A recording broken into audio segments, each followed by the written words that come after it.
morning, student. I myself Hariom Yadav from Rajmata Anantkumari Public School, Avalgar.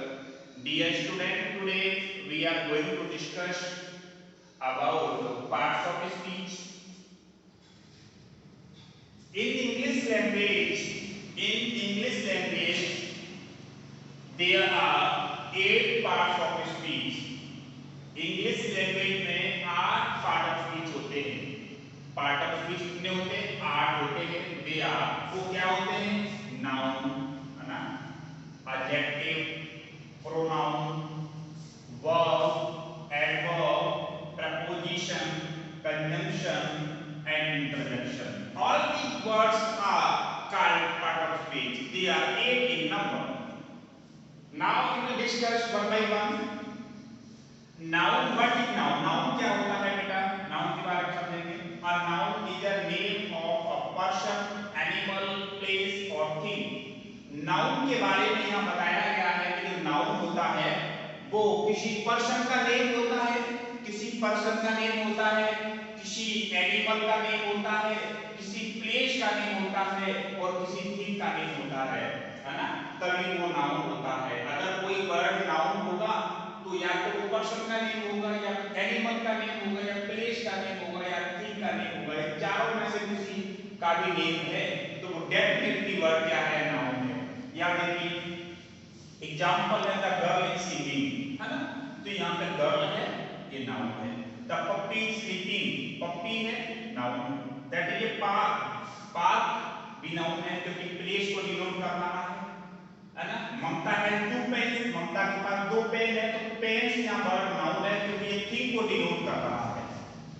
The Pappi sleeping, पप्पी यहाँ पे animal को denote कर रहा है तो यहाँ पे ये भी नाउन है. गर्ल है, ये पर्सन को डिनोट कर रहा है तो ये भी नाउन है. एडजेक्टिव के बारे में समझिए बेटे. An adjective is a describing word.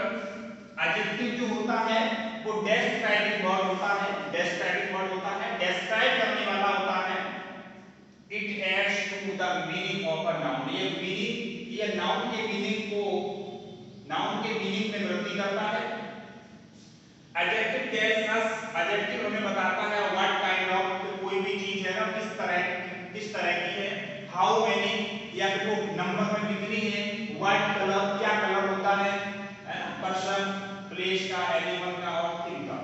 इसे हम adjective कहते हैं. सिंपल लैंग्वेज में क्या कहेंगे कि adjective is a word which qualifies a noun or pronoun. adjective एक ऐसा वर्ड होता है जो किसी नाउन की विशेषता बताता है या प्रोनाउन की विशेषता बताता है. ऐसे वर्ड को हम adjective बोलते हैं. और समझ लेते हैं. Jatin is a tall boy, tall boy. अब देखिए टॉल ने बॉय की विशेषता बता दी है ना, तो टॉल बॉय या क्या हो जाएगा? adjective हो जाएगा. अब आगे है honey is sweet, honey is sweet. शहद जो होता है वो मीठा होता है. अब यहाँ स्वीट वर्ड को हम एडजेक्टिव बोल रहे हैं, स्वीट वर्ड को हम यहाँ बोल रहे हैं एडजेक्टिव. क्यों बोल रहे हैं एडजेक्टिव? क्योंकि स्वीट वर्ड जो है ना वो हनी की विशेषता बता रहा है. हनी यहाँ पे क्या है? एक नाउन है. और जो वर्ड एक नाउन को क्वालिफाई कर दे, एक नाउन की विशेषता बता दे, ऐसे वर्ड को एडजेक्टिव बोलते हैं. द रोज इज रेड, गुलाब जो है ना वो लाल है. गुलाब यहाँ पे बेटा नाउन है और रेड वर्ड जो है वो रोज की विशेषता बता रहा है, एक नाउन की विशेषता बता रहा है. रोज कैसा है? गुलाब. रोज कैसा है? रेड है. तो रेड वर्ड यहाँ एडजेक्टिव माना जाएगा क्योंकि ये रोज है ना नाउन, उसकी विशेषता बता रहा है, उसे क्वालिफाई कर रहा है कि वो लाल है. तो ऐसे वर्ड को एडजेक्टिव बोलते हैं. तो नाउन की विशेषता बता दे तो प्रोनाउन की विशेषता बता दे. अब देखिए प्रोनाउन के बारे में. अब pronoun is a word used in place of a noun. अब देखो प्रोनाउन क्या होता है? प्रोनाउन एक ऐसा वर्ड होता है जिसे हम यूज करते हैं एक नाउन के प्लेस पर. प्रोनाउन एक ऐसा वर्ड होता है जिसे हम नाउन के प्लेस पर यूज करते हैं. अच्छा एक बात और है कि नाउन के प्लेस पर हम यूज क्यों करते हैं, इसका रीजन क्या है? तो रीजन ये होता है कि एक नाउन की सेंटेंस में रिपीटिशन ना हो सके, एक नाउन सेंटेंस में बार-बार ना आए, उससे बचने के लिए हम नाउन की जगह पर, नाउन की प्लेस पर प्रोनाउन का यूज कर देते हैं. जैसे देखिए आई लाइक एप्पल्स, मैं एप्पल्स को पसंद करता हूं, है ना. अब यह मैंने दे लगाया है दे, तो दे मैंने क्यों लगाया? एप्पल्स नाउन है, एप्पल्स के प्लेस पे मैंने दे का यूज किया है। एप्पल्स या प्लूरल एक नंबर है तो मैंने दे लगा दिया है। They are good for health, वे स्वास्थ्य के लिए अच्छे होते हैं। अब दोबारा से मुझे यहाँ पे एप्पल्स नहीं लिखना पड़ेगा, इसीलिए मैंने यहाँ पे प्रोनाउन का यूज किया है। अगर यहाँ दोबारा से एप्पल्स लिखता तो ऐसे होता I like apples, apples are good for health, है ना। तो बार बार एक ही नाउन सेंटेंस में आता रहता है, इसी को रोकना है हमें, इसीलिए तो प्रोनाउन का प्रयोग करते हैं। तो they are good for health, apples की जगह पे हमने दे लगाया है। I eat them every day, मैं उन्हें प्रत्येक सप्ताह खाता हूं। तो ये आपका प्रोनाउन बना। अब वर्ब के बारे में समझिए बेटा, वर्ब क्या होता है? वर्ब इज यूज्ड टू से और that something about a person और थिंग। किसी व्यक्ति के बारे में और किसी वस्तु के बारे में कुछ बोलने के लिए, कुछ कहने के लिए हम वर्ब का यूज करते हैं।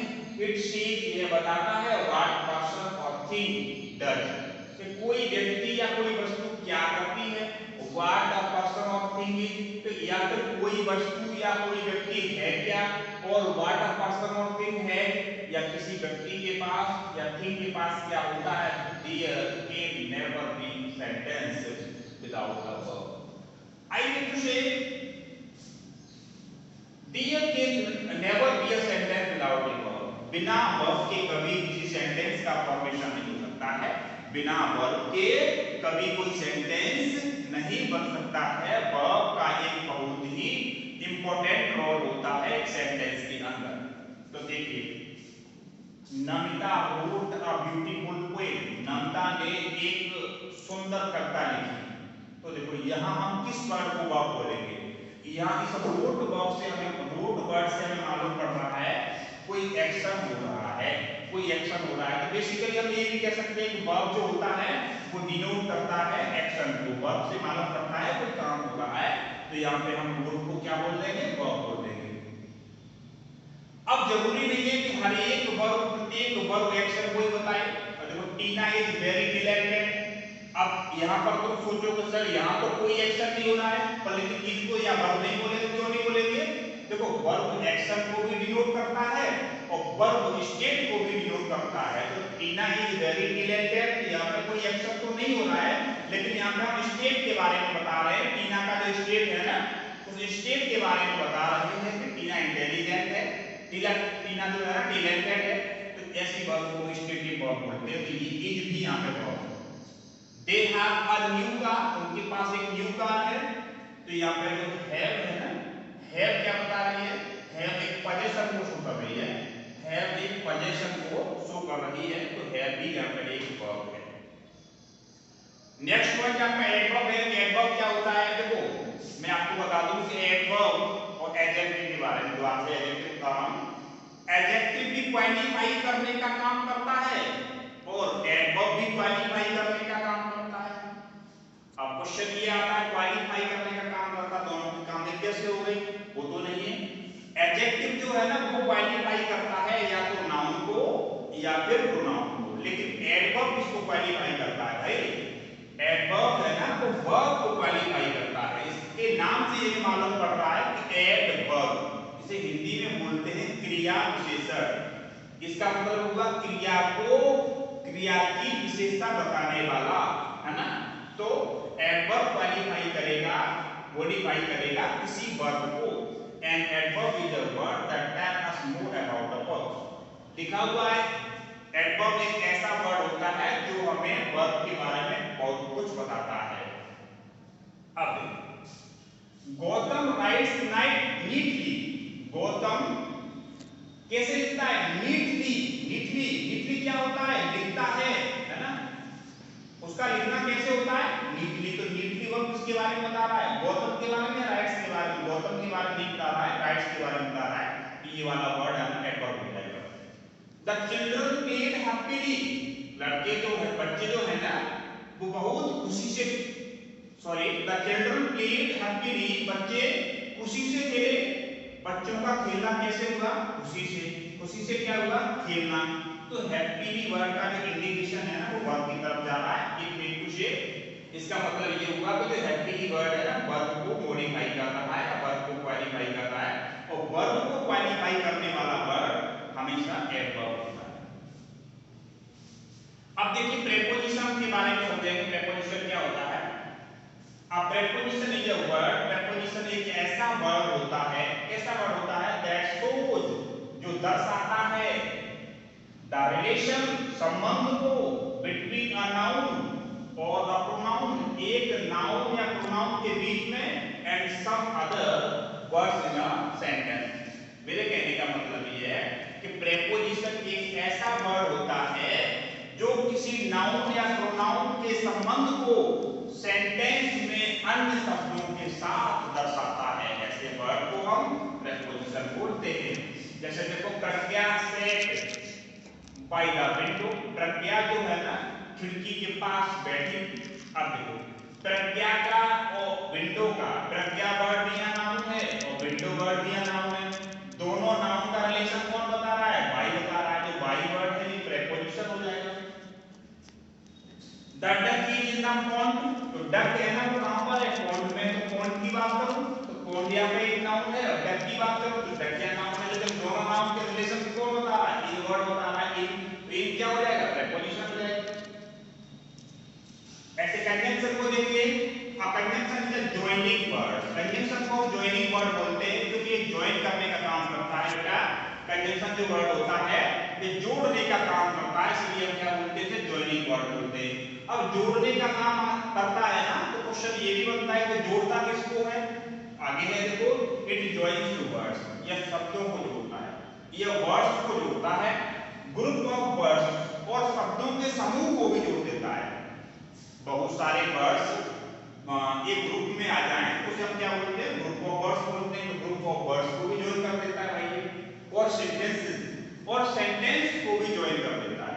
ऐसी चीजों को ज्वाइन करता है। जैसे देखो, Revati and Rupali are sister. अब देखिए यहाँ रूपाली है ना, रूपाली वर्ड एक नाउन है और रेवती वर्ड एक नाउन है। या फिर दो नाउन आ रहे हैं तो दो नाउन को जोड़ कौन रहा है, एंड जोड़ रहा है। एंड को क्या बोलते हैं, यहाँ पे कंजंक्शन बोलते हैं। तो यहाँ हमने देख लिया कि कंजंक्शन होता है तो दो नाउन को जोड़ देता है। आगे देखो, cats can climb trees but dogs cannot।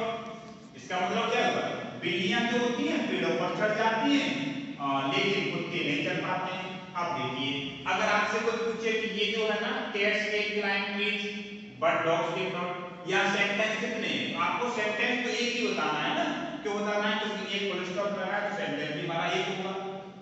लेकिन अगर तुम्हारे दिमाग में चल रहा होगा कि इसमें तो कुछ दो लग रहे हैं, आप बोल रहे हो जो बोलते हो ना तो दो लग रहे हैं, वो तो सेंटेंस नहीं है बेटा, वो तो क्लॉज है।